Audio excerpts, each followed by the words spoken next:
Movie की शुरुआत होती है और हमें दिखाया जाता है वर्ल्ड वार 2 का खौफनाक समय। साल 1944। पूरी दुनिया खून और बारूद की आग में जल रही थी। हर तरफ सिर्फ मौत की तबाही का मंजर था। इसी बीच हमें एक अनजाने आइलैंड पर एक हादसा दिखाया जाता है। एक अमेरिकन पायलट हैंक का प्लेन यहाँ पर क्रैश हो जाता है। मौत बिल्कुल उसके सामने खड़ी थी, लेकिन किस्मत ने उसे जिंदा छोड़ दिया। वो अभी अपनी सांसें समेट ही रहा था कि अचानक आसमान से एक और प्लेन गिरता है। ये प्लेन रूस का था। उसका पायलट भी जिंदा बच जाता है। लेकिन उस वक्त ये दोनों सिर्फ इंसान नहीं थे, बल्कि जंग के मैदान के खूंखार दुश्मन थे।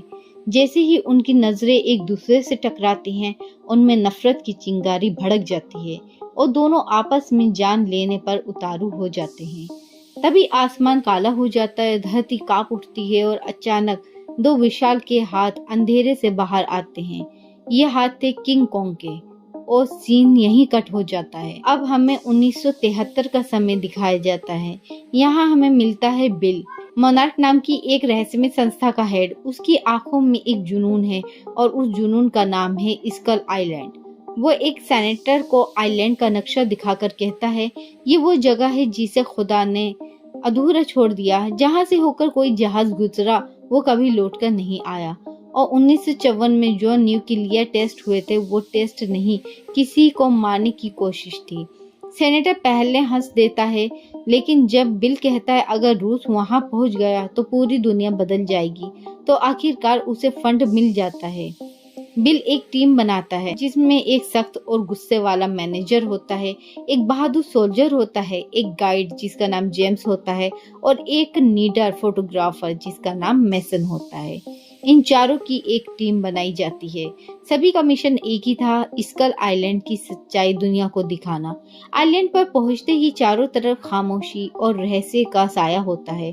डर और बेचैनी सबके दिलों पर चढ़ी हुई थी, लेकिन असली तूफान तब आया जब उन्होंने वहां पर बम गिराना शुरू किया। धरती हिल उठी जैसे आइलैंड खुद दर्द में कर्रा रहा हो, और फिर आसमान से एक पेड़ उनकी हेलीकॉप्टर पर गिरता है और वहां प्रकट होता है किंग कॉन्ग। उसकी आंखों में गुस्सा था, आग थी और इंसानों के लिए मौत का पैगाम। मेजर आदेश देता है फायर। गोलियों की बौछार शुरू होती है, लेकिन गोलियों के सामने कांग की दहाड़ गूंज उठती है।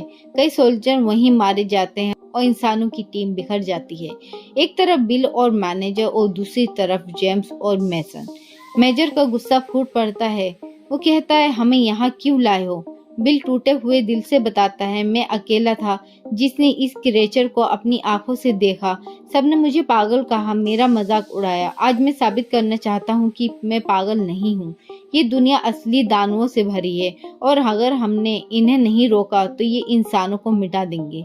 उसकी आंखों में आंसू थे, लेकिन मेजर के कानों में सिर्फ खतरा और बदला गूंज रहा था। आगे जंगल में मौत हर कोने से निकल रही थी।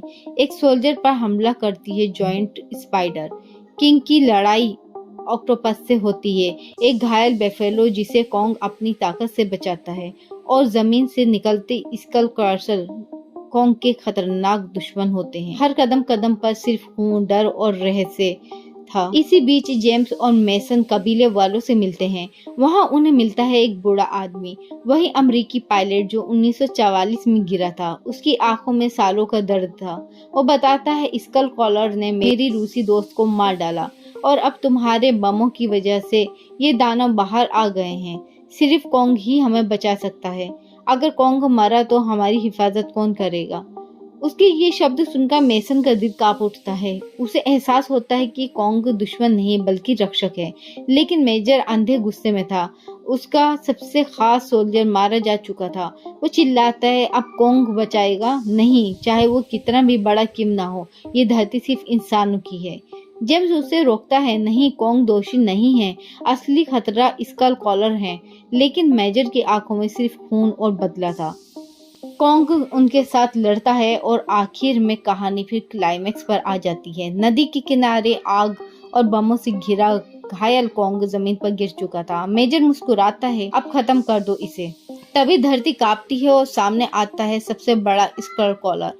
जंग शुरू हो जाती है, मौत बनाम मौत। कॉन्ग फिर स्कल कॉलर की टक्कर इतनी भीषण थी कि पूरा आइलैंड गूंज उठा। सोल्जर बलिदान देते हैं, खून बहाते हैं, लेकिन कॉन्ग हार नहीं मानता। मेसन चीखते हुए फ्लेयर गन चलाती है, लेकिन खुद पानी में गिर जाती है। कॉन्ग पूरी ताकत से कॉलर को हराता है, मेसन को बचाता है और उसे धीरे से इंसानों की टीम के पास छोड़ देता है। सुबह की पहली किरणों के साथ खून से लथपथ लेकिन विजयी कॉन्ग खड़ा होता है। उसकी आंखों में नफरत नहीं, बल्कि मासूमियत और दर्द था, जैसे कह रहा हो, मैं दुश्मन नहीं, मैं इस धरती का पहरेदार हूँ। आखिरकार इंसान बोट में बैठकर लौट आते हैं। मोनार्क कंपनी जेम्स और मेसन को अपने साथ शामिल कर लेती है और वो बूढ़ा पायलट बरसों बाद अपने परिवार से मिलता है।